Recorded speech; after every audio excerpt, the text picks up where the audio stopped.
Welcome to the Deep Dive, where we cut through the noise to get to the heart of the world's biggest stories. Today, we're on a high-stakes investigation.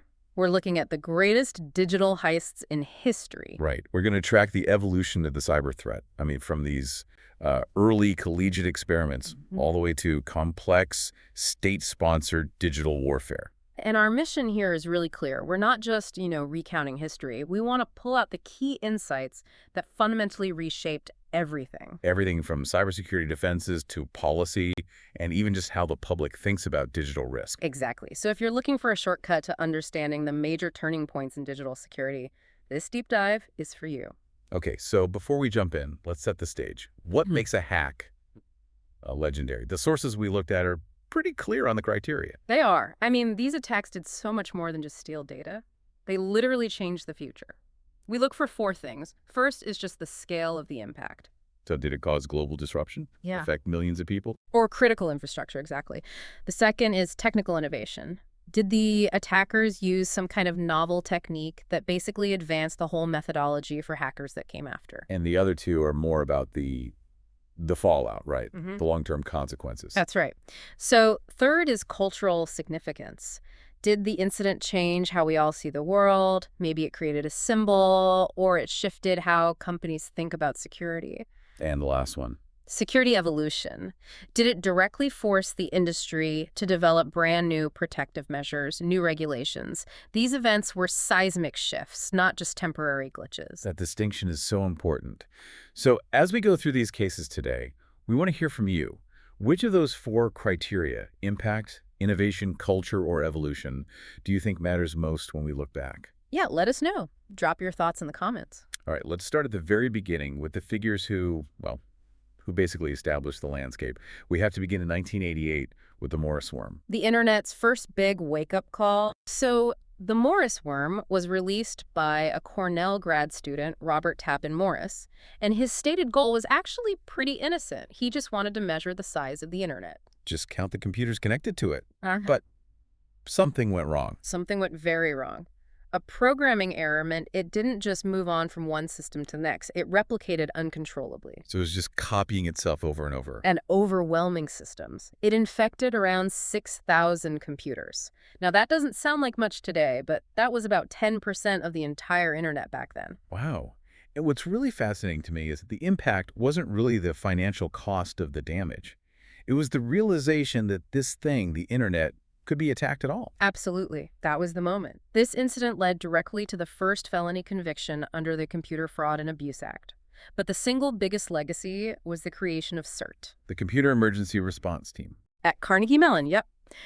This event basically established organized professional incident response as a core discipline. Before 1988, cybersecurity wasn't really a profession. After the Morris worm, it had to be. So if the Morris worm taught us about flawed code, our next figure, Kevin Mitnick, taught us that people are often the biggest vulnerability. Mitnick, yes.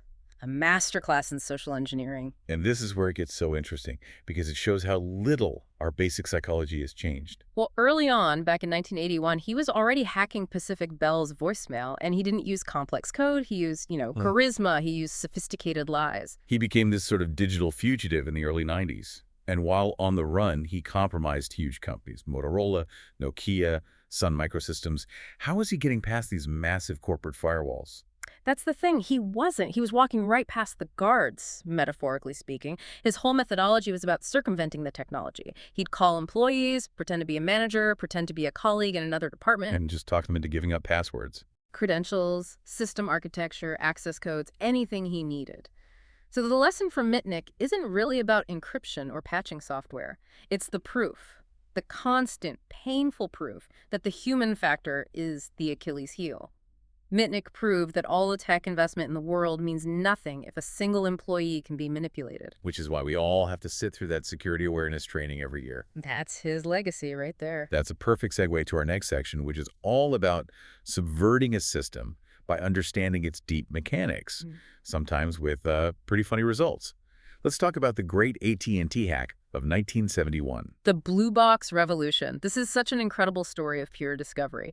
So a guy named John Draper, who became known as Captain Crunch, He realized that a toy whistle from a Cap'n Crunch cereal box, Wait, a toy whistle? a little plastic whistle, he realized it produced a precise 2600 hertz tone. And why did that matter? Because that was the exact frequency AT&T's network used for its internal control signals.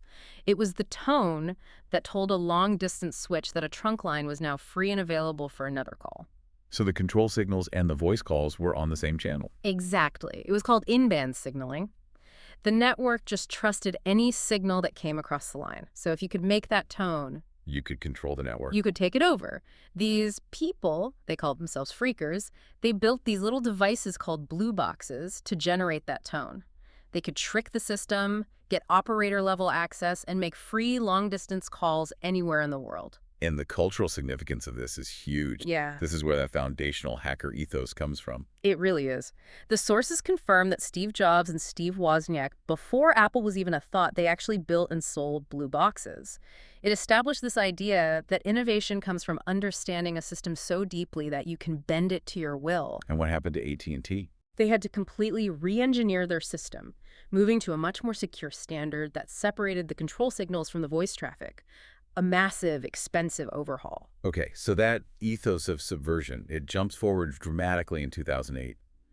Digital curiosity meets social protest. We're talking about Anonymous and Project Chronology. This is the moment hacktivism goes viral and crosses from the digital world into the physical one. And it was all because the Church of Scientology tried to get a Tom Cruise interview taken off the internet. Anonymous saw it as censorship, and they launched this coordinated campaign. Their tactics were highly distributed, which was really innovative at the time. They used DDoS attacks, right? Right. Distributed denial of service. Right, to overwhelm websites. But they also did things like flood Scientology phone and fax lines all over the world. They'd send faxes that were just solid black pages to use up all their ink and paper. A physical disruption caused by a decentralized digital campaign. But the lasting image, the thing that really bridged the two worlds, was the mask. The Guy Fawkes mask. Yes. Thousands of people rallied at Scientology locations globally, all wearing that mask.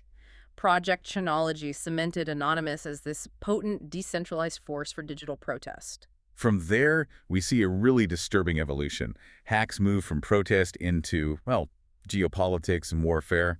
We have to talk about Stuxnet. Stuxnet, 2010, the world's first confirmed digital weapon.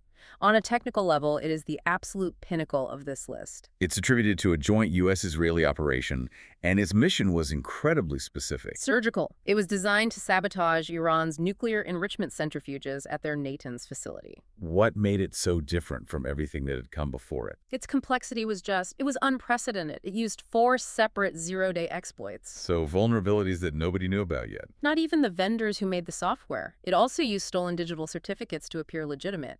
But the real genius and the terrifying part was its ability to perform an air gap jump. Which means it could get into systems that were deliberately not connected to the internet for security. Correct. It spread through contaminated USB drives to reach those isolated industrial control systems. And once it was inside, it targeted the very specific Siemens computers that controlled the speed of the machines. And the physical damage was real. Very real. It made the centrifuges spin erratically until they literally tore themselves apart, destroyed over 1,000 of them.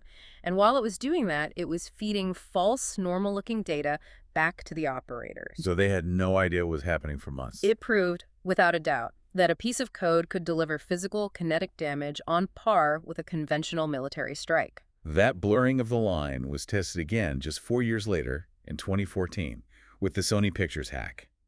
And here, the motive was pure political revenge. This was attributed to North Korea retaliating for the comedy film The Interview, which depicted the assassination of Kim Jong-un. Exactly. And the attackers stole 100 terabytes of data.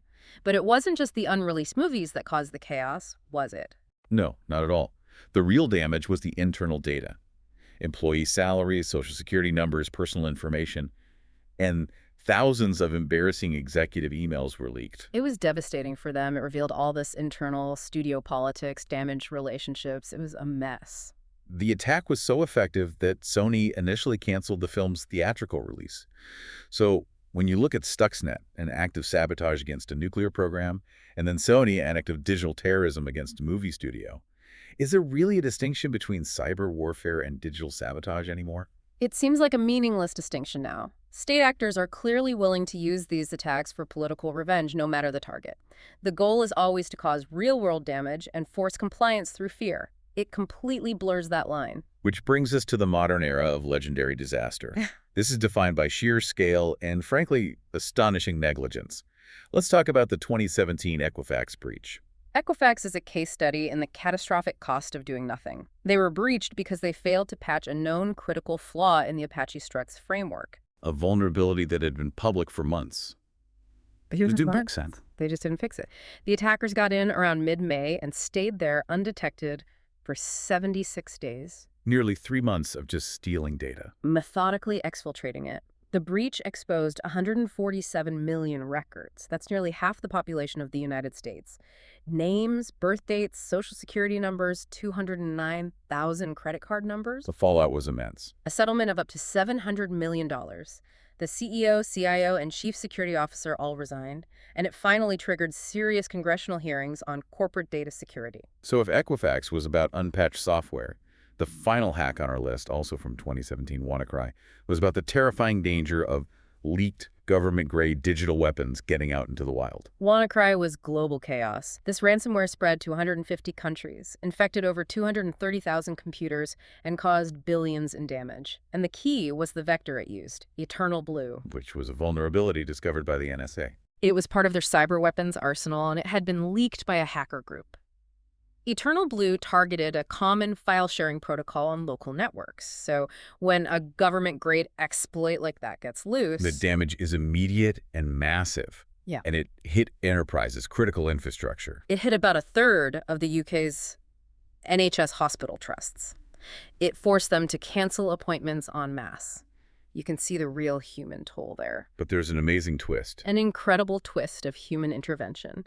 The whole thing was accidentally stopped when a security researcher found an unregistered domain name hard-coded in the malware, registered it for a few dollars, and it turned out to be a kill switch. It's just amazing how many of these legendary attacks have some unexpected human element that shapes the final outcome. So let's synthesize. We've covered 8 huge cases. What are the common attack vectors we see over and over again? Right. Looking across all of them, you see 4 patterns repeat. First, social engineering and phishing. That's Mitnick, that's Sony. It's always about manipulating people. Second, exploiting software vulnerabilities. The Morris worm, Equifax, WannaCry, the risk of unpatched systems. Third is just weak authentication, getting past bad passwords or poor access controls. And fourth is the growing threat of supply chain attacks, like we saw with Stuxnet. That's a great framework. Now let's pivot. What are the 5 critical lessons every organization should learn from these failures? Okay, lesson 1. Looking straight at Equifax and WannaCry is brutally clear. Patch management is critical. Delaying updates is basically inviting a breach. It is non-negotiable. And the second lesson comes right from Mitnick's playbook. Absolutely. The human factor remains paramount. You have to invest in continuous security awareness training and enforce zero-trust protocols. And for complex threats like Stuxnet. You have to embrace a defense-in-depth strategy. No single firewall is enough. You need multiple layered defenses, network segmentation, endpoint protection to limit the damage when a breach does happen. And since we know breaches will happen, what's lesson 4? Assume breach mentality. The focus has to shift from just prevention to rapid detection, containment, and recovery. If you spend all your time trying to build an impenetrable wall, you're going to fail. And finally, lesson 5 is about the aftermath, which Sony and Equifax both handled terribly. Transparent communication. It's essential. Poor public disclosure and delays just make the reputational damage and the regulatory fines so much worse. You have to have a practiced incident response plan. Wow. So we've gone from a college experiment that created the first computer-related felony all the way to state-sponsored digital weapons. These events really did professionalize the entire global security landscape. And what's so revealing is that the real innovation for the defenders, for the good guys, often came from some unplanned human element. The creation of CERT, the whistle in the cereal box, the researcher who found the kill switch. The best security principles often emerge from the chaos of the response, not from the firewall. That raises one final, provocative question for all of you to think about. Considering the scale of the failures we've seen, what modern security principle do you believe organizations still struggle with the most today? Is it still just basic patching? Or is the persistent vulnerability of the human factor the one thing we just can't seem to fix? Let us know your thoughts and insights in the comments below. That's our deep dive into the legendary heists that changed digital history. Thank you for joining us, and we'll see you next time.